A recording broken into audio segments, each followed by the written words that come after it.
welcome to another episode of Guess That Record. I am your host, Jackson Reed. This is the show where we talk about music and try to figure out which album I pulled from my collection. Thanks again for tuning in to another episode. Your support is always appreciated. Our guest is a guitarist and one of the founding members of the band Tesla. The group found major success in the late 80s and early 90s with hits such as Love Song and Signs. While continuing to perform with Tesla, our guest has also pursued a solo career, and his new album Reflections is out now. I'm super excited to welcome Frank Hannon to Guess That Record. How are you doing, Frank? Hey, I'm doing fantastic. Busier than ever. I just did a 5,000-mile road trip with Tesla. We flew to St. Louis. We played a show in Des Moines, Illinois. We drove 1,000 miles to North Dakota, did a show there, and then drove all the way to Minneapolis to fly all the way back to California to be home for 2 days. And I'm going to turn around and do it again this weekend, playing my guitar solo music, Reflections album in New York. So That's crazy, but it's very creative. Absolutely, yeah. So we're talking to you from your home in California then today, is that right?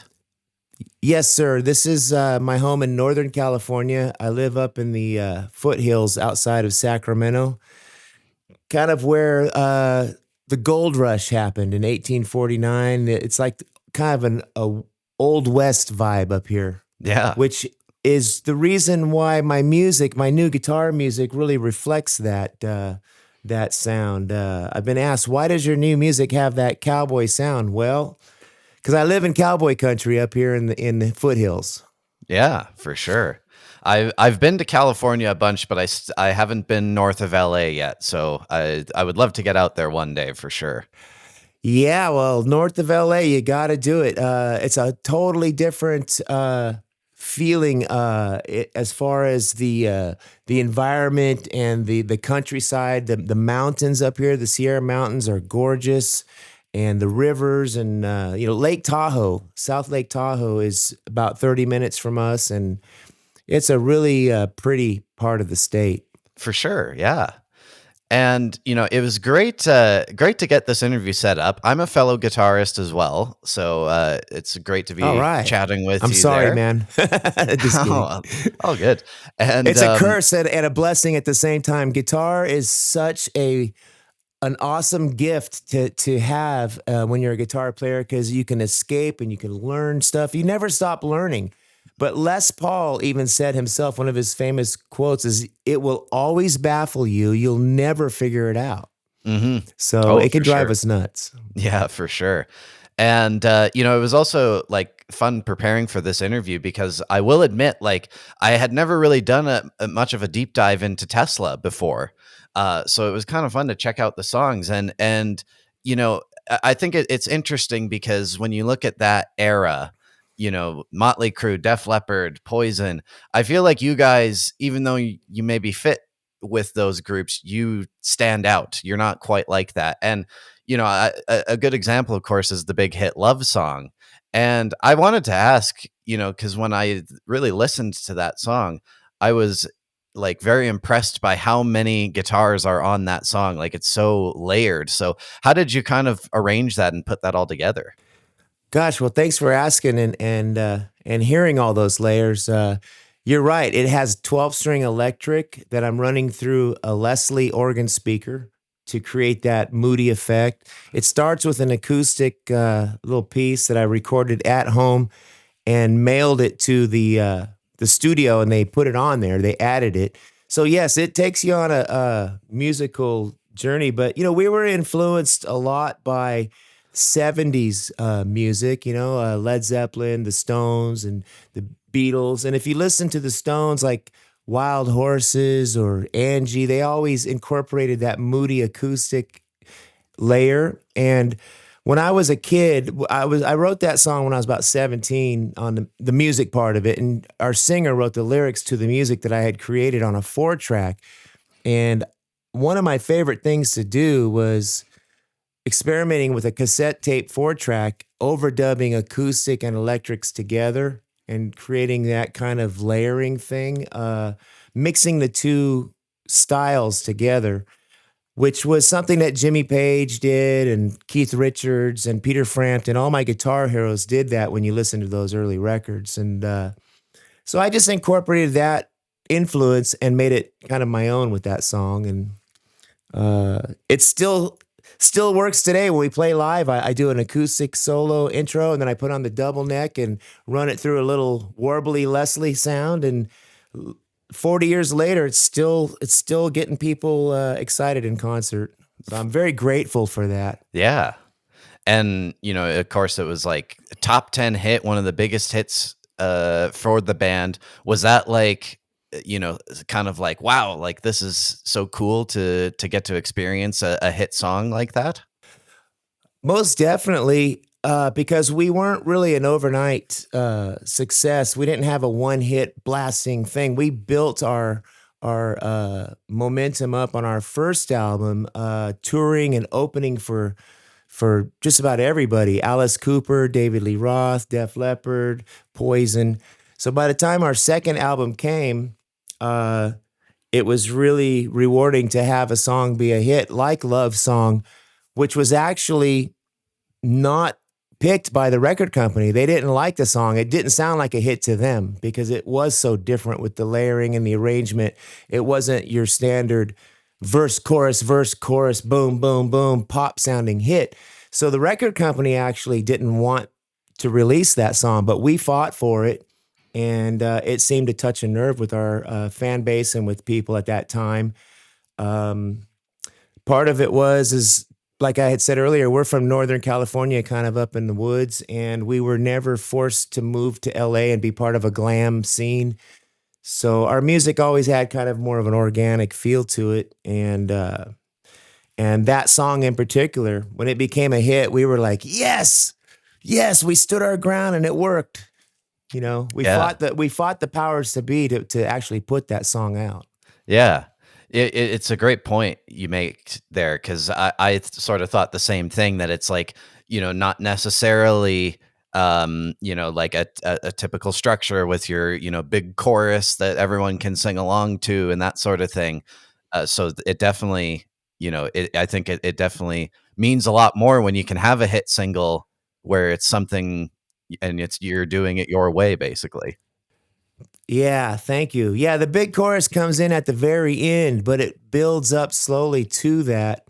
Whereas the motto was back in those days, "Don't bore us, get to the chorus."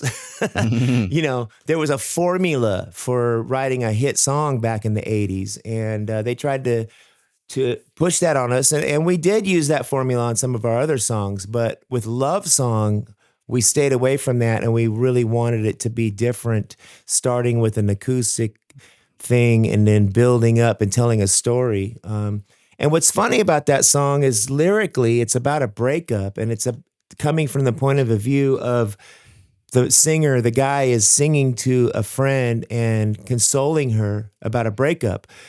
But a lot of people will use that song in their weddings, thinking it's about love, but it's Yeah. about love finding a way to someone who's been heartbroken. Yeah. Yeah. Absolutely. This episode of Guess That Record is sponsored by Marvel Marketing. Marvel Marketing is an award winning digital marketing company headquartered in Calgary, Alberta, Canada, working with clients in different industries from all over North America, including Canada, the United States, and Mexico.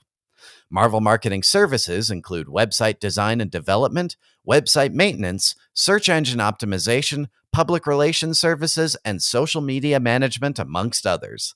To find out more, visit marvelmarketing.ca. This episode of Guess That Record is sponsored by Guitarworks. One of Canada's top independent music stores for over 30 years, Guitarworks carries a huge selection of musical instruments from the biggest brands in music, including Gibson, Fender, Martin, Yamaha, and Paul Reed Smith.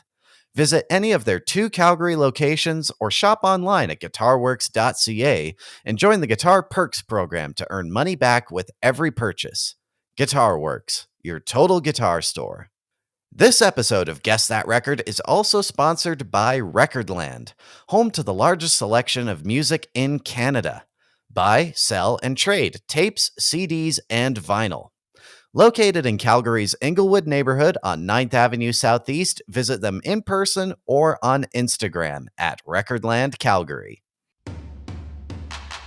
Now, of course, the reason we're here talking today is because you have a new album coming out called Reflections. And I think it would be great if you could share with the listeners about the backstory of this record, because it's definitely got an interesting story to it. So, how did this come together for you? Well, it came together after a year. 2024 was a really tough year in my life and my wife and our family life. It was a really tough year. And I don't want to sound like I'm complaining or anything, but I'm just sharing the reality is we had a brutal year. Um, with losing some friends that had passed away and some family issues. And then we lost my wife's dad after being with him for a couple years in Florida to cancer. And he's the Rambling Man, Mr. Dickie Betts. And we were with him and we were grateful and honored to be with him the whole time. But it was very painful loss. And then we had some horses out in Florida, and one of them got sick from the grass, and hurricanes came, and we had to evacuate, and the flooding was coming, and we were freaking out, and we drove across the country to get back home here to Northern California. And by the time we got home, I was just completely exhausted emotionally, and so I turned to playing guitar. And I had pulled out this old guitar here, this old Gretsch from my attic. It had belonged to Brian Setzer, and he gave it to a friend that gave it to me who had passed away. And I was playing it, and the sound of it just really inspired me to start writing music that reflected my feelings of pain that I was going through. And I found this microphone. Let me just get it really quick. Okay. I found this microphone right here. Mhm. It's called Audigo. I found it online through some ads that were saying how simple it was to use on my cell phone. So while I was writing these emotionally charged guitar melodies that were sounding pretty decent, I was doing it with my looper pedal. I wanted to be able to capture it without having to go into Pro Tools or into a studio or be on a grid or anything like that. I wanted to be able to capture it really quick and easy. And that was the marketing ad that Audigo was using. So I bought it, downloaded the app on my phone, and wow, I was able over a month period of time just record all these instrumental guitar songs that really were, I was learning how to communicate as a lead singer with the guitar. That was my direction. I wanted to not sing with my mouth, but sing with my guitar. And with this mic and this bedroom right here on my cell phone, I did it. And my wife was digging it. I was sending it to my friends. They were loving it, saying, "Wow, Frank, this is really a different sound for you. It sounds really genuine and from the heart," which it was and is. So I sent it to my friend Pat, who manages East Iris Studio in Nashville. And I had just recorded, the last track is called Into the Blue. I had just recorded it on a cruise ship, and I texted it to Pat, and he said, "Oh man, that sounds like Jeff Beck. I really love this." And I had never been compared to Jeff Beck before. Holy cow. I was like, "Wow, really?" He's like, "Yeah, you got to bring that cell phone app to my studio and I'll help you make a vinyl record." And that's what we did. We pressed it onto this 12-inch black 180 gram vinyl at East Iris Studio. They literally took my cell phone music, put it on the lathe and carved it out and sent me home with a 12-inch vinyl. I couldn't believe it. I was like, wow, an awesome creative experience from the cell phone to the 12-inch vinyl. Yeah. After going through hell last year and then just picking up my guitar and creating this music. So that's the whole story of the Reflections album. For sure, yeah. And And it was like really cool to, of course, learn about your connection to Dickie Betts, because I'm huge Allman Brothers fan. They were a very early influence for me, and one time I got to go to their house in Macon, Georgia, there, and see all their Oh yeah. museum and that sort of thing, which was really cool. Um, and talking about going back to this record, though, it's interesting how you recorded it on the phone, because of course, like, since I'm a guitar player, I record a lot of sort of ideas on the guitar, like, like with a voice memo. If you get like a riff, just play it in the guitar, play it into your phone, and then you've got it for later. But to do a whole album Yes. is a bit different. So did you start off recording this as like, oh, I'm just going to do some ideas and like do it properly later, or like once it was coming together you realized like this was going to be it? No, you're exactly right. I did exactly what you're talking about, using voice memo. And let's say I just stumbled on a couple chords, or sometimes I'll hear some chords or a melody in my head. I'll use voice memo first, and then I'll listen to that, and I'll go, yeah, maybe out of 10 of them, one of them will stand out.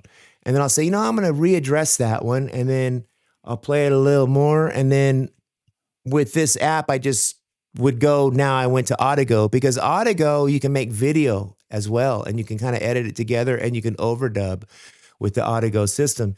So, but yes, it started off with voice memos, and I think I've probably got about 127 unused voice memo clips. You know how it is. Like you're saying, as a guitar player, you get an idea, but that's great. You do that because you gotta, otherwise you'll forget it, or, Hmm. back in the old days, we had a ghetto blaster, and we'd have a cassette tape and press record and try to record every little idea just to document it and keep it in a memory bank.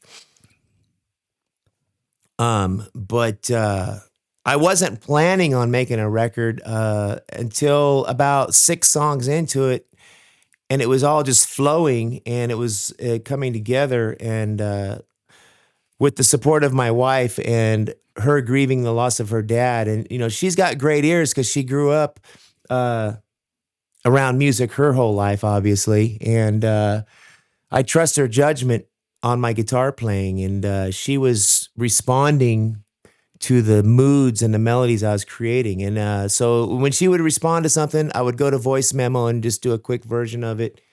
Then I'd listen back to that, and I was like, you know what? I'm going to go ahead and switch over to the Audigo. But the good thing is never opened up a computer screen and got into Pro Tools and got into that world, because that Hmm. takes you right. Unless you have an engineer running it for you, you just want to play guitar, man. You don't want to be like cutting and pasting and copying and all that. I don't want to cheat. I want to play live. And the whole record is pretty much live. No copying and pasting and all of that stuff. Quantizing. Yep. Yeah, for sure.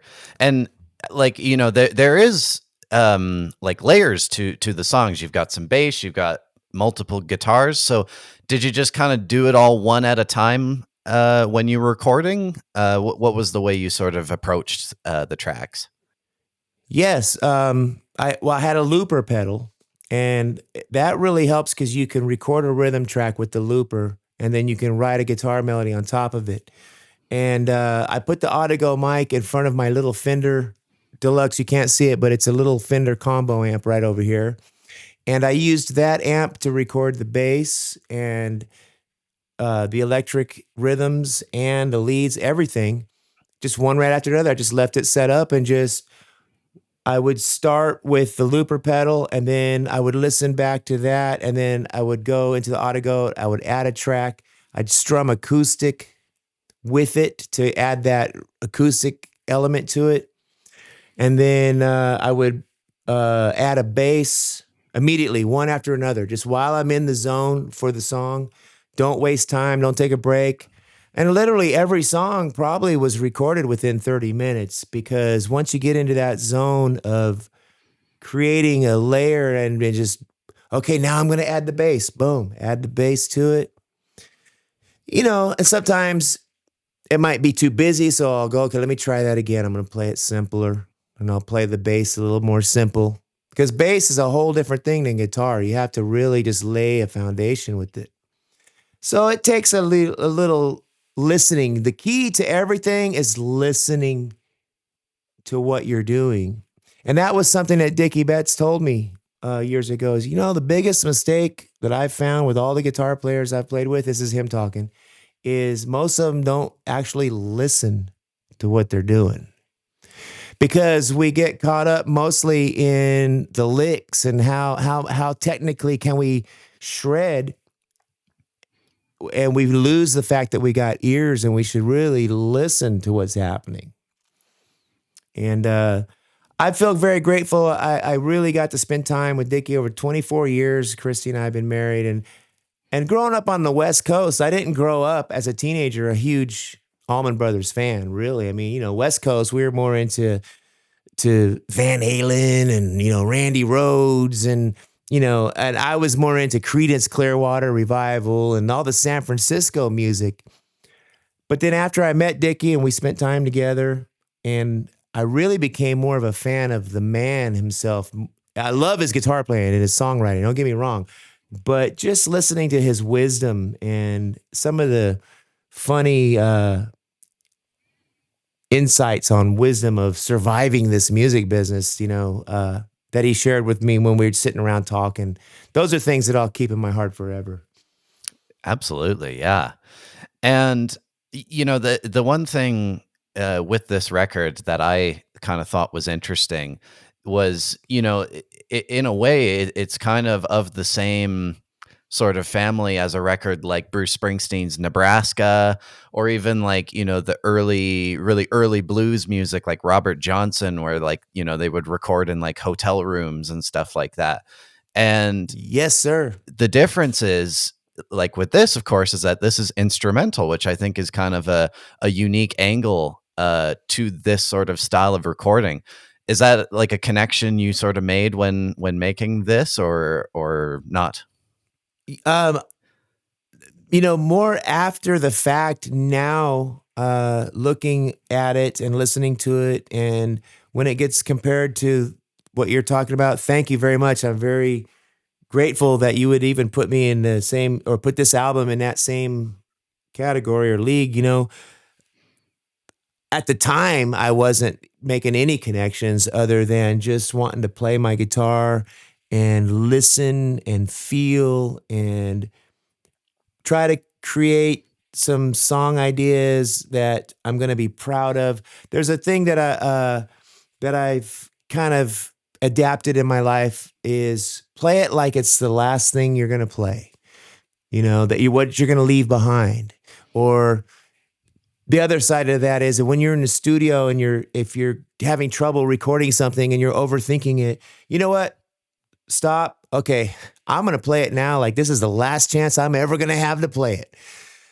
So at the time I wasn't connecting anything other than I just wanted to play guitar in a way that I'm going to be proud of and it came out that way. I did the best I could to play melodically. In fact, the first working title for the record was going to be Handful of Melodies, because melody is the most important thing, and dynamics and playing the guitar with a soft touch and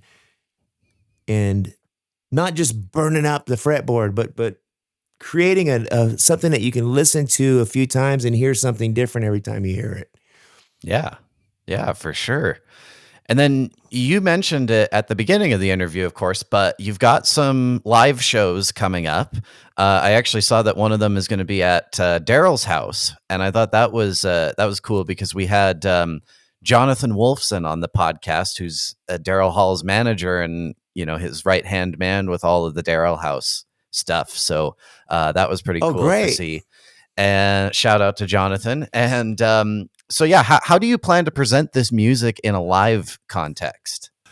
Well, over the years, outside of Tesla, I've done a ton of different kind of bands and shows and things. I've had different lineups, different things of ways of doing my solo shows. With this, it's just going to be me by myself and I've got my backing tracks on my iPad that I run through my Fender Tone Master pedal, and I have it blended.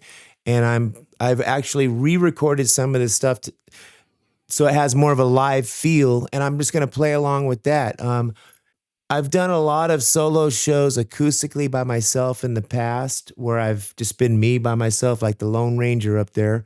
One of them in particular was at the Iowa Jam. There was 30,000 people there for KGGO Iowa Summer Festival. And I think Motley Crue and John Waite and Journey and all these bands were there. But in between bands, they wanted some intermission music, and it was my job to go up there by myself with an acoustic and entertain the crowd while they were doing the set change. So I've been thrown into the deep end and having to swim by myself before. So that's what I'm going to do with this. I'm going to play by myself with my guitar and my backing tracks and tell some stories. And it's going to be a very intimate setting, but I think it'll be entertaining because I have done it before, Mhm. having to entertain a crowd by myself. And I noticed, of course, you only got 2 shows at the moment in this format. Are there plans to do more in the future? Definitely going to do more in the future when I've got some time off from Tesla, because Tesla is still very busy. We're doing a residency in Las Vegas. We're going to Cancun, Mexico. But we do wrap it up in November. So over the holidays, I will be doing more of my guitar instrumental solo shows, reflections shows, we can call them. And, throughout next year, I'll always be doing some shows in this format because it is a lot easier when you don't have to try to put a band together and try to get Mhm. people to come to band practice and try to work out this and that. My previous shows were all over the map. I was doing heavy metal, I was doing some funk, I was doing some country, blah, blah, blah. With this, it's very easy to focus and really present the guitar as the forefront. And so I'll always be doing shows in this format. I'm doing the Horseshoe Music Festival in Jackson Hole, Wyoming, is September 12th, 13th, and 14th with Dwayne Betts. That's coming up next week. I'm doing Daryl's House, and I'm doing the Cutting Room in New York. And those are the 3 shows that I'm doing. In fact, tomorrow night, I'm actually playing a local music store here called Skip's Music, and I'm doing it like a guitar clinic. And I may present this format at music stores or record stores, actually, would be a great venue because it is more intimate. I'd rather play for maybe 100 people and play in an intimate environment where I can talk to people rather than playing in some bars that the environment for this music I think would be cool either in music stores or record stores, and so I'm going to be planning a bunch of different things like that. Yeah, awesome. All right, Frank. Well, we have reached the end of the interview. I want to thank you for taking the time to be on the podcast today. Where can people check out Reflections and pick it up if they're interested? Well, there's frankhannon.com is always the good old standby. It's my website, Frank Hannon, HANNON.com. They can see TeslaTheBand.com. And, there's a link to our web store. But we are working on getting this record in record shops currently. It's been a learning process. I'm doing it all independent with my partner, Dwayne. So he and I are really trying to be our own independent label and trying to make this happen. And with John's help and Dwayne's help, but the safe bet is to go to frankhannon.com. Sounds good. Yeah. Thanks for tuning in to another episode of Guess That Record.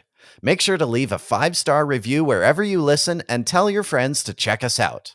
I also want to shout out our radio partners currently airing Guess That Record as a syndicated show: CKMS in Kitchener, Ontario, CKXU in Lethbridge, Alberta, and South Devon Sound in Kingsbridge, UK. So if you're in those markets, be sure to check those stations out to hear the show. If you're with a radio station and you'd be interested in adding Guess That Record to your programming, send us an email to guessthatrecordpodcast@gmail.com. We'd also appreciate it if you follow us on Instagram and TikTok, where our username on both platforms is at Guess That Record. And lastly, subscribe to our YouTube channel to see the video versions of these amazing interviews. Remember to keep rocking, and we'll see you on the next episode of Guess That Record.